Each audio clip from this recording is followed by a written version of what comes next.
అందరికీ నమస్కారం. నిజమైన విజయం అంటే కేవలం సంపద లేదా అధికారం సంపాదించడం కాదు. విలువలను పాటిస్తూ సమాజానికి ఆదర్శంగా నిలవడమని మన పెద్దలు చెబుతూ ఉంటారు. అలాంటివి కథల ద్వారా జీవితానికి ఒక దిశ నిర్దేశం చేయాలని ఒక సంకల్పంతో డాక్టర్ గీతా చెల్లా మానసిక నిపుణురాలు రాసిన ప్రేరణ 100 కథల పుస్తకం నుండి ఈరోజు మనం 39వ కథను చెప్పుకుందాం. కథ పేరు బామ్మ నేర్పిన పాఠం. ఇంకా మరి కథలోకి వెళ్ళిపోదామా? కార్తిక్ అనే అబ్బాయి ఇంటర్ సెకండ్ ఇయర్ చదువుతున్నాడు. స్నేహితుల ప్రభావంతో అన్ని అలవాట్లకు బానిసయ్యాడు. అర్ధరాత్రి వరకు ఔటర్ రింగ్ రోడ్ మీద రేస్ డ్రైవింగ్ చేయడం, అమ్మాయిలను ఏడిపించడం, సిగరెట్లు తాగడం, ఇంకా ఇలాంటివి ఎన్నో చెడు పనులు చేసేవాడు. మొదటి సంవత్సరం అన్ని సబ్జెక్టులు మిగిలిపోయాయి.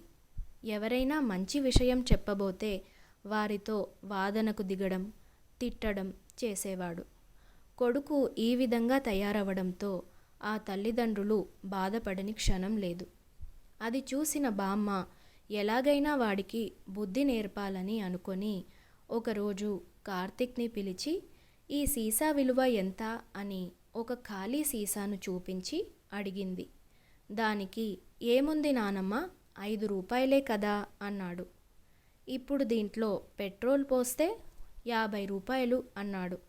ఇప్పుడు దీంట్లో వెండిని కరిగించి వేస్తే 50,000 అన్నాడు. బంగారం కరిగించి పోస్తే 50 లక్షలు ఉంటుంది అన్నాడు. వజ్రాలు నింపితే 5 కోట్లు ఉండొచ్చు అన్నాడు. మరి 5 రూపాయల సీసా విలువ 5 కోట్లుగా ఎలా మారింది అని అడుగుతూ జ్ఞానోదయాన్ని కలిగించింది. కథలో విలువలతో జీవించడం గురించి తెలుసుకున్నాం. ఉన్న స్థితి నుండి ఉన్నత స్థితి.